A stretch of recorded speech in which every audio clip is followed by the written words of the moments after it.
In a series of sweeping administrative reforms, the Tripura State Cabinet has approved a major employment drive alongside a landmark decision targeting the state's healthcare system. Announcing the cabinet decisions, Food and Civil Supplies Minister Susanto Chaudhary stated that the government will recruit 186 personnel through the JRBD and officially ban private practice for government doctors stationed at the state's premier medical institutions.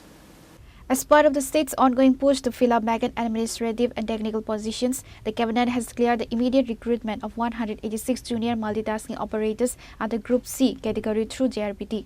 In what is being termed as a historic yet polarizing reform for the state's medical framework, the Cabinet has clamped down on 12 practice models. Effective immediately, doctors and faculty members employed at the AGMC and GB Hospital will no longer be permitted to run private clinics or practice at private nursing homes. সিদ্ধান্ত গতকাল যেটা হয়েছে তার মধ্যে গুরুত্বপূর্ণ একটা 186টা junior multitasking অপারেটরের পোস্ট জিআরবিটির মাধ্যমে নিয়োগ করা হবে। 186 junior multitasking operator group C post non gazetted 186টা জিআরবিটির মাধ্যমে নিয়োগ করা হবে সিদ্ধান্ত গ্রহণ করা হয়েছে গতকালকের ক্যাবিনেটে। আরেকটা গুরুত্বপূর্ণ সিদ্ধান্ত যেটা মাননীয় মুখ্যমন্ত্রীর পৌরোহিত্যে গতকালকে ক্যাবিনেটে আমাদের যে জিবি পন্থ এবং এজিএমসি যে হাসপাতাল তাতে যারা ফ্যাকাল্টিরা এবং মেডিকেল অফিসাররা রয়েছে ডাক্তার যারা এখানে কাজ করেন চাকরি করেন সরকারি সিদ্ধান্ত অনুযায়ী তাদের প্রাইভেট প্র্যাকটিস বন্ধ করার সিদ্ধান্ত গ্রহণ করা হয়েছে। মানে এতে করে 20% তাদের নন প্র্যাকটিসিং অ্যালাউন্স যারা বেতন পাচ্ছেন তাদের বেসিক পের উপর 20% বেতন বৃদ্ধি করা হবে, কিন্তু তারা প্রাইভেট প্র্যাকটিস করতে পারবে না। এটা সিদ্ধান্ত নেওয়া হয়েছে মাননীয় মুখ্যমন্ত্রীর পৌরোহিত্যে স্বাস্থ্য দপ্তরের তরফ থেকে। প্রাথমিকভাবে শুধু জিবি হাসপাতালের মানে AGMC Agartala government medical college এবং গোবিন্দ বল্লভ পন্থ হসপিটাল জিবি হসপিটালে এই ডিসিশন কার্যকর হবে। সারা রাজ্যে কোথাও এটা কার্যকর হবে না, শুধু জিবির জন্য।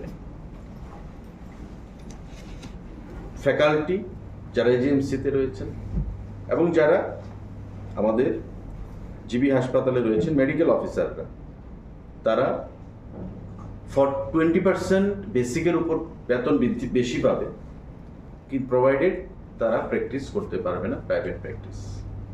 এই সিদ্ধান্ত গতকালকের ক্যাবিনেটে সেটা গ্রহণ করা হয়েছে। তাদের কনসেন্ট নেওয়ার ব্যাপার আছে কিছু না, এটা তো সরকারি সিদ্ধান্ত, অর্ডার, এটা অর্ডার ক্যাবিনেটে সিদ্ধান্ত নেওয়া হয়েছে এবং এটা নোটিফিকেশন আকারে বের হবে এবং মাননীয় মুখ্যমন্ত্রী মাননীয় স্বাস্থ্য সচিব তার আগেও ডাক্তারের বিভিন্ন যে সংগঠন তাদের সাথে আলোচনা করেছি এবং কয়েক মাস আগেও এই প্রস্তাব একটা এসেছিল, কিন্তু কিছু কোয়ারিজ ছিল আমাদের যারা মন্ত্রীরা আমরা ছিলাম, সেই কোয়ারিজের জন্য এটা একটু ডেফার হয়ে যায়। গতকাল এই সিদ্ধান্তের জন্য আবার স্বাস্থ্য সচিব এই প্রপোজালটাকে উত্থাপন করেন এবং মাননীয় মুখ্যমন্ত্রী সহ বাকি মন্ত্রীরাও তাতে কনসেন্ট প্রদান করেন। 20% বেসিকের উপর তাদের বেতন বৃদ্ধি করা হবে, এনপি নন প্র্যাকটিসিং অ্যালাউন্স যারা এজিএমসি এবং জিবিতে ফ্যাকাল্টিরা রয়েছেন এবং মেডিকেল অফিসাররা রয়েছেন তারা কোনো প্রাইভেট প্র্যাকটিস করতে পারবে না। টোটাল কতজন হবে এই ক্ষেত্রে? এটা 350 উপরে হবে। এখন যদি কেউ সোয়ামোটো নিজে থেকে বলে না আমি প্রাইভেট প্র্যাকটিস শুধু করবো, জিবির চাকরি আমি করবো না, চাকরি ছাড়বে, যে চাকরি ছাড়তে পারবে, এটা তার বিষয়, কিন্তু সরকারি চাকরি থাকা অবস্থায় তাকে প্রাইভেট প্র্যাকটিস করা যায়। It's a mandatory. mandatory. It's a cabinet decision. Yes, sir.